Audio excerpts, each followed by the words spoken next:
Going to more human rights abuses, there is no economic class or profession that is spared from the Philippine government's oppression. Father Cecilio Lucero, a priest to whom the local populace in northern Samar ran to when the military committed human rights violations, was killed on the morning of 6 September 2009 while driving a van. Attorney Felicito Duput, a human rights lawyer and leader of a progressive group in Eastern Visayas, was killed on 14 March 2005 on his way home after buying some milk for his daughter. Attorney Jovi Magsino, another human rights lawyer and political figure in Mindoro, was killed on 13 February 2004 with her partner on the way to a friend to get a computer. Dr. Rogelio Pinera, an epidemiologist, ranking member of the Bayan Muna Southern Mindanao region and the Alliance of Health Workers in Davao City, was killed on 24 June 2009 while on the way home with his daughter. Dr. Bartolome Resuelo, a Bayan Muna chairperson in the province of Northern Samar and convener of a peasant organization, was killed on 1 April 2009 on the way home. In all these incidents, military men riding motorcycles and wearing bonnets and ski masks were seen as executing the killings. Cases of enforced disappearances which obtained international attention include that of university students, Madams Karen Empeño and Sherlyn Cadapan, who were abducted in Central Luzon on this day, and to this day remain missing. Mr. Jonas Burgos, an activist, is likewise missing without a trace. Mr. James Palau, the organizer of the Cordillera People's Alliance, was abducted and also remains missing up to now. And just recently, on 23 November 2009, the wholesale slaughter of 57 people at Sitio Masalay, Barangay Salman, Ampatuan, Maguindanao, in a single location, is quite indicative of the culture of impunity that Mrs. Arroyo fosters among cohorts that she is politically indebted to. Our law firm, the Public Interest Law Center, handles the case for the prosecution on behalf of a number of the victims, particularly Attorney Concepcion Brizuela, who was among the 57 killed in the Ampatuan massacre. There is currently no movement in the case due to a motion to inhibit the presiding judge that the counsel for Mayor Andal Ampatuan filed on his behalf. During the trial of the Ampatuan case, we had the opportunity to view the Philippine National Police handle its investigative work, which, however, is used to covering up and whitewashing misdeeds rather than preserving forensic evidence. Now, one may very well ask if there is some method to all this madness. The answer is yes.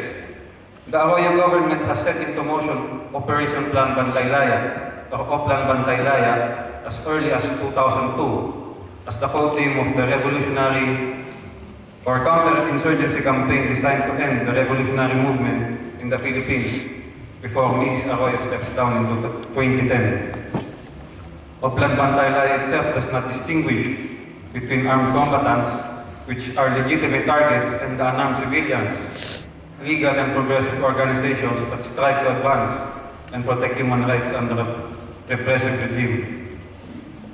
Alongside the severe brutalities mentioned, the Arroyo government likewise curtails the civil liberties of the Filipino people.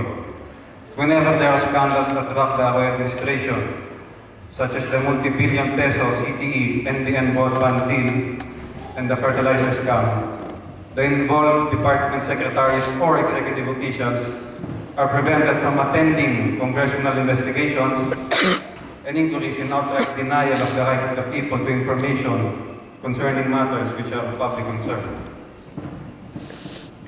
The state security forces under Mrs. Arroyo's direction conducts innumerable warrantless arrests and files trumped-up criminal charges against government critics and progressive groups to silence dissent. The armed forces of the Philippines recently raided a farmhouse in Morong, Rizal on 6 February 2010 that was the venue for a seminar for health workers. The military thereafter labeled the 43 participants as rebels and terrorists. Now, the action of the military consisted of several violations of human rights, namely the illegal procurement of a search warrant, the illegal service of the search warrant, the illegal arrests, planting of evidence such as explosives and firearms, torture, threats, harassments, intimidation, sexual abuse, denial of the right to counsel of their own choice, denial of the right to visit of their families, denial of the right to medical assistance, irregular inquest proceedings, and false charges, to name a few. And these human rights violations against the Morong 43 is continuing and more are added each day. Now, on the false charges against Professor Jose Maria Sison in the Philippines, I am authorized to say for the record that our law firm has prevented any convictions against him and had the majority of the trumped-up indictments dismissed. These include the massacres in Leyte and certain rebellion cases whenever captured NDF consultant regarding rebellion cases is filed. His name is often included in the charge.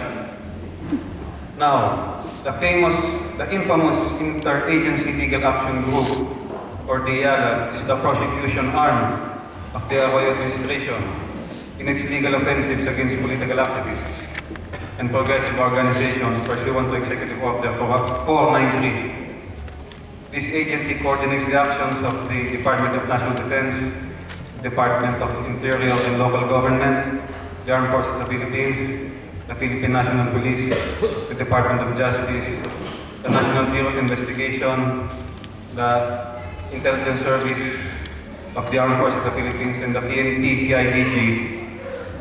And it files trumped-up charges against perceived dissidents, and Professor Jose Maria Sison is included.